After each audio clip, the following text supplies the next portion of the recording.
What's up guys, this is Masi, welcome to my channel. In this video I want to continue with the chapter for equilibrium and reversible reactions, and in this video I want to start with the concept of forward and reverse reactions. In an equilibrium system, an equilibrium position can be reached starting from the forward reaction or from a reverse reaction. Is the equilibrium position the same starting from either side?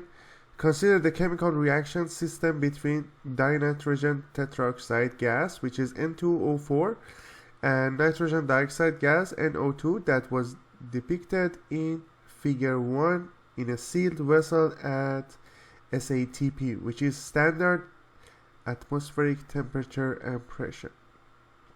The reaction will progress to chemical equilibrium according to the balanced chemical equation.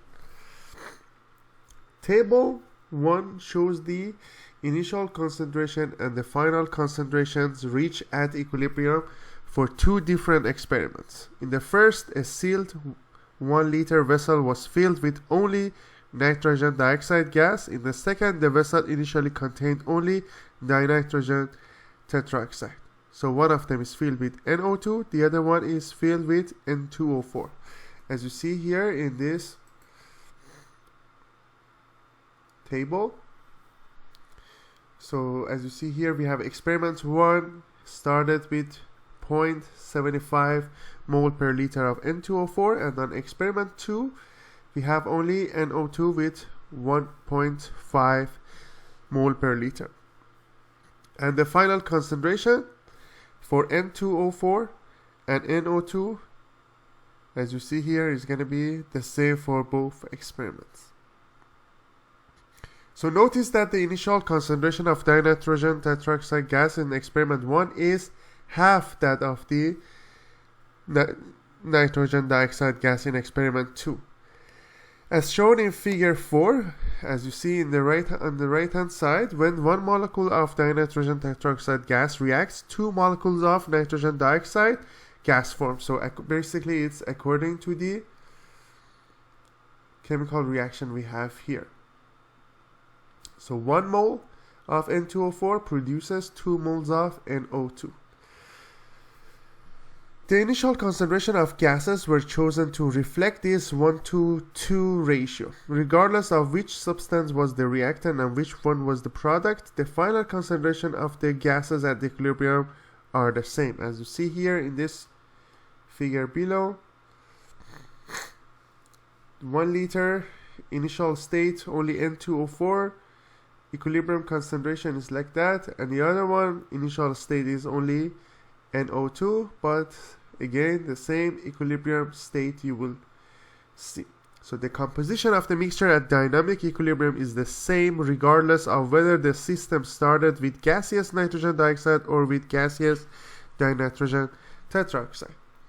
From experiments like this, chemists have made the following generalization. For a closed chemical equilibrium system in constant environmental conditions, the same equilibrium concentrations are reached regardless of the direction by which equilibrium was reached. So it means that if we don't change the temperature or pressure or initial concentrations at equilibrium, we have the same equilibrium concentration. Doesn't matter which side we consider as reactant or which side we consider as product. Next topic is about stoichiometry and chemical equilibria. When the concentrations of reactants and products do not change, is the reaction always at equilibrium? To answer this, consider the synthesis of ammonia gas, which is NH3. Ammonia gas is an important compound used in the production of plant fertilizers. Canada alone produces over 4,000 million tons of ammonia every year. Ammonia gas can be synthesized from nitrogen gas and hydrogen gas by a chemical reaction as you see below. N2 plus 3H2 gives 2 ammonia. It means that 1 mole of nitrogen plus 3 moles of hydrogen gives us 2 moles of ammonia. If you were a manufacturer of ammonia, you would want to maximize the quantity of ammonia gas produced under particular conditions. Manufacturing needs such as yield are one reason that drives chemists to explore the characteristics of chemical equilibria. In experiments, when gaseous nitrogen, hydrogen, and ammonia are mixed in a closed vessel at 25 degrees, the reaction is very slow. The concentration of these gases change very little over time, regardless of the initial amounts. So chemists think that lack of reactivity is due to the strength of the bond in the reactant. Substances with high bond energy are less reactive. The bond energy between nitrogen, so N bond, is 941 kilojoule per mole, and the bond energy of the HH bond is 432 kilojoule per mole. So both of these bonds are very strong, and so both the reactants in ammonia gas synthesis are very unreactive. Manufacturers of ammonia gas use an iron catalyst to increase the rate of ammonia synthesis. In turn, the rate of the reverse reaction increases with the quantity of ammonia produced until equilibrium is reached. You can predict the changes in concentration of reactants and products as the system approaches equilibrium from the coefficient of the balanced chemical equation, which means that the stoichiometry. For the ammonia reaction system, the molar ratio of nitrogen gas to hydrogen gas and to ammonia gas is 1:3:2. As we said earlier, 1 mole of nitrogen which reacts with 3 moles of hydrogen and gives 2 moles of ammonia. From this ratio, you can predict that for every 1 mole of nitrogen gas that reacts with 3 moles of hydrogen gas will produce or will be consumed, and 2 moles of ammonia gas will form. Experiments have confirmed these predictions.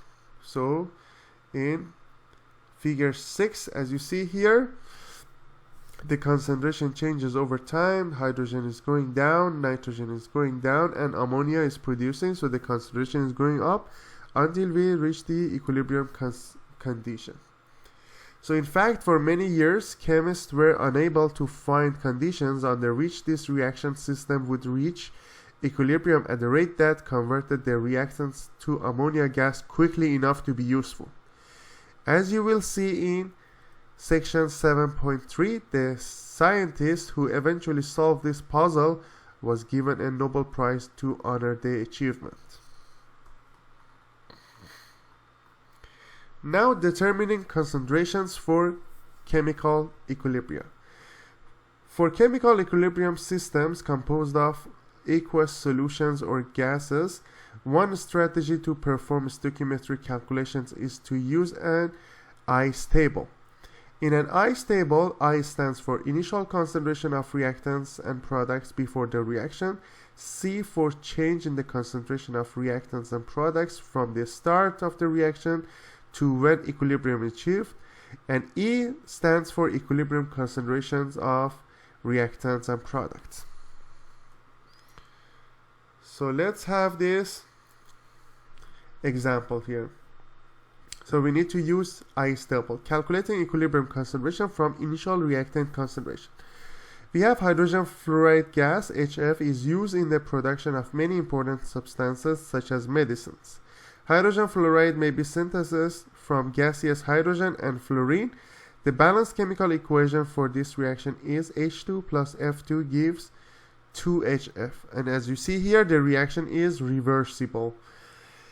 So it's two-way. We have forward reaction and we have backward reaction. When a chemist starts this chemical reaction in a sealed container at SATP, the initial concentration of gaseous hydrogen and of gaseous fluorine is 2 moles per liter. So the initial concentration of hydrogen and fluorine is 2. No hydrogen fluoride gas is present initially, so it means that the initial concentration of HF is 0. What are the equilibrium concentration of hydrogen gas and hydrogen fluorine gas if the equilibrium concentration of fluoride gas is 0.48 moles per liter? So as you see here, on the right hand side we have ICE table. The first one is I, which is the initial concentration of hydrogen and fluorine is 2, and hydrogen fluoride is 0, HF is 0. And finally, we have equilibrium and change concentration. So here we said what are the equilibrium concentration of hydrogen gas and hydrogen fluorine gas if the equilibrium concentration of fluoride gas is 0.48. So we have all the information. I just pass here. I'm gonna explain it here. So on the table I just had the initial one. The second one, it shows the changes. C stands for changes. So the coefficient in the reaction, the coefficient of H2 and F2 is 1. As you don't see any number, it means that it's 1. So that's why we have negative X for both of them. Negative X, it means that they are consuming. So it's consuming. They are in the reactant side, they're consuming. So that's why we have a negative sign in front of those X's. And on the right hand side we have 2HF. Since the coefficient is 2, we have 2x, and it is plus y because it is in the product side. So we are forming HF. So that's why we have plus 2x. So now in equilibrium condition we are just adding the two numbers for I and C. So 2 minus x here and 2 minus x here as well, and here 0 plus 2x is going to be just 2x.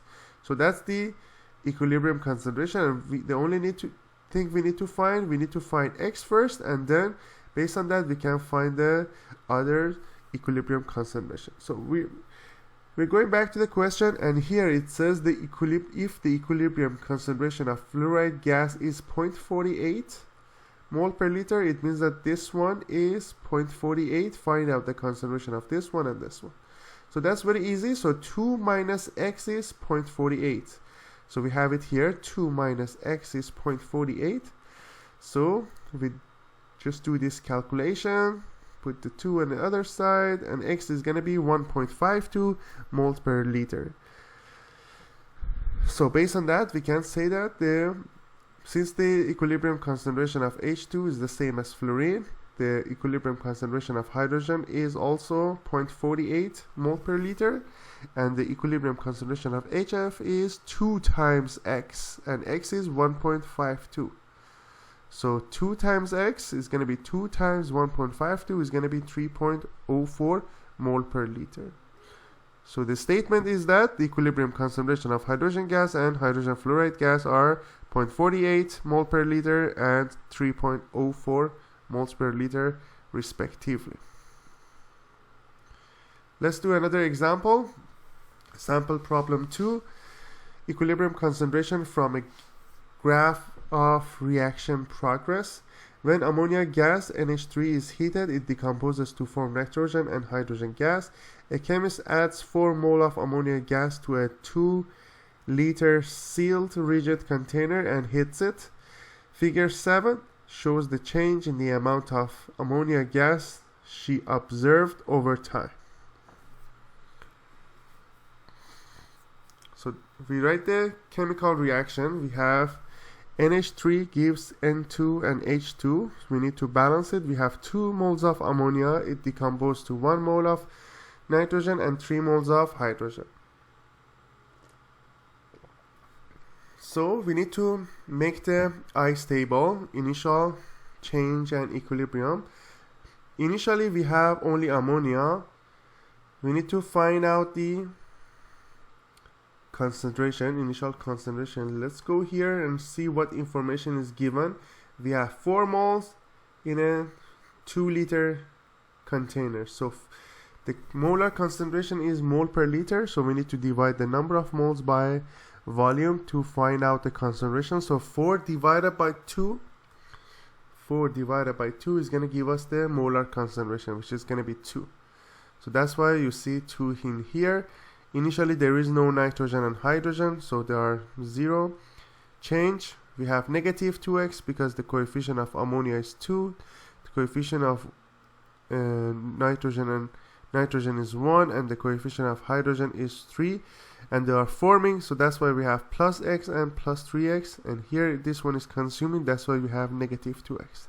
And then we add I and c, so we have 2 minus 2x, 0 plus x, which is going to be x, and 0 plus 3x is going to be 3x. So then based on that, let's see what other information is given.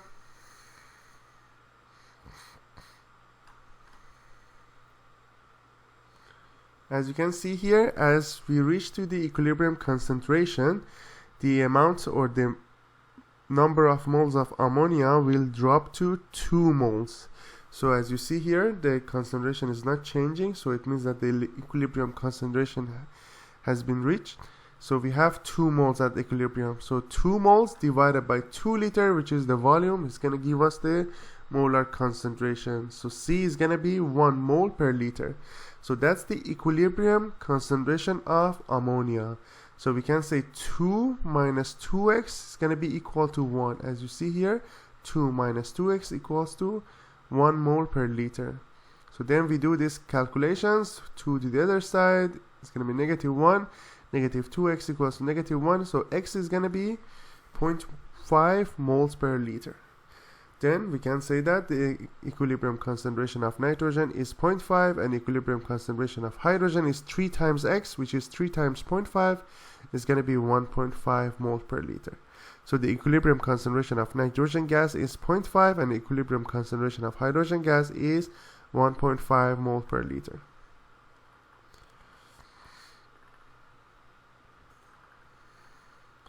So basically these are the practice questions. In other videos I'm gonna go through this practice question.